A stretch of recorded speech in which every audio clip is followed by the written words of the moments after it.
First of all, we had a bit of a longer break this week, I guess, after a run of games. Has it been an opportunity for the players to have a bit of a rest early in the week and then go again now? Yes, it's given us a chance to take stock of what we've done over the last 3 or 4 weeks and get a few players, like I said, rested up, get our thoughts together really of how we've done and what we're planning to do over the next few weeks, and time to take stock really. Yes, it's been good. And you obviously get these periods in a season where you have a lot of run of games, so I guess you've got to take advantage when you get a longer break. Yeah, it's both in terms of mental break, physical break, not a tactical break, but a tactical idea of where we want to go and what we've done well and what we haven't, and looking at the next few weeks, what are coming up, and seeing where we can go.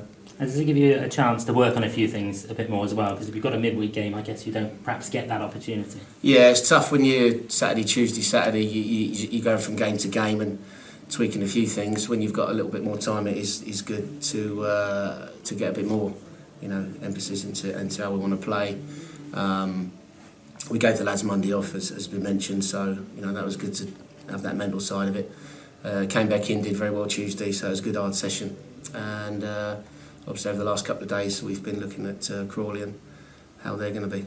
Yeah, and you've had the opportunity obviously to look at the Swindon game. How do you assess that a few days on? Yeah, it was a very entertaining game. Heart was in the mouth a few times, end to end. We knew it would be. They're got some good fast attacking players and they're always dangerous. So I thought we coped quite well for most parts. They were going to create chances like we were. 2-2 was probably a fair result. Both sides can say you might have nicked one here and there, but no, I think when you look at it, they're probably going to be up there at the end of the season. So I think we acquitted ourselves very well, and it's just a case of us continuing what we started really. And I guess Crawley will bring different challenges. What sort of game are you expecting? Yeah, Crawley, a very exciting team, have started well. Had a great result, obviously, 24 hours ago, whatever it was.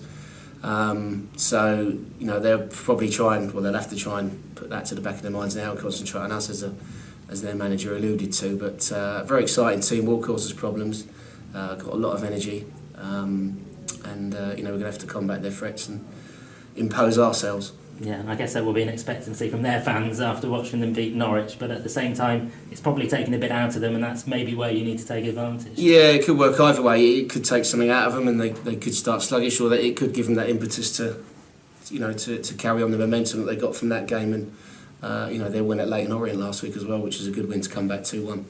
So as we know, it's a tough place to go. So we just have to prepare as we can and see what we can do, and if we play our game that we like to play, then it was a very entertaining game there last year. We did play well without hurting them too much, but we'll be looking to do that again. And important to build some solid performances away from home. The home form has obviously been good. Morecambe the last game, good resilient performance there. Looking for more of the same. Yeah, I think you don't really want to change too much away from home. You want to try and keep what you're good at.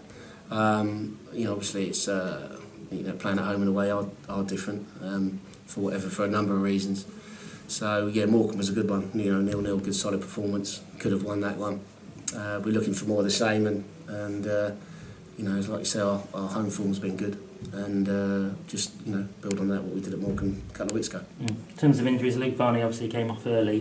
How's he looking? Yeah, Luke's struggling a little bit, hamstrings. So I think he probably won't be available.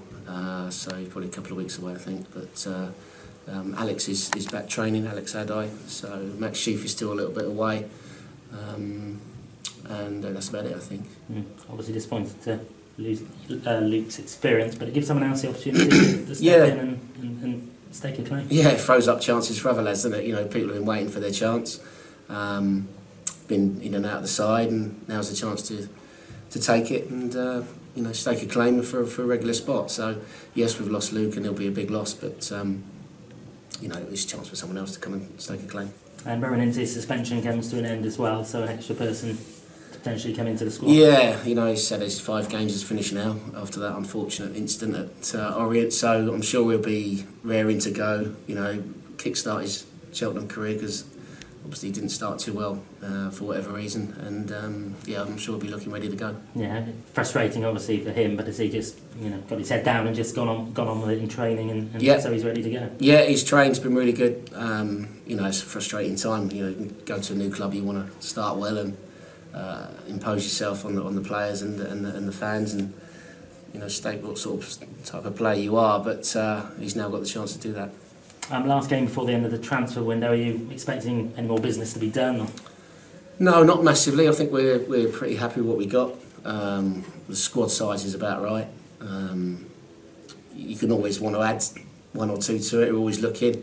There's always watching games, and players pop up now left, right, and centre. So never say never, but I think we're quite happy where we are at the minute. And important not to be overstretched. We've seen what's happened to Bury this week in particular. I guess it brings it home a little bit. You've got to spend within your means, and at a club of this size, and make sure you're not overstretched. Yeah, no, I think one thing that this club has always, pretty much always done is live within its means, and I think it's a lesson to everybody, isn't it? And sort of certainly League 2, League 1, some clubs, that to live within your means and do the best you can.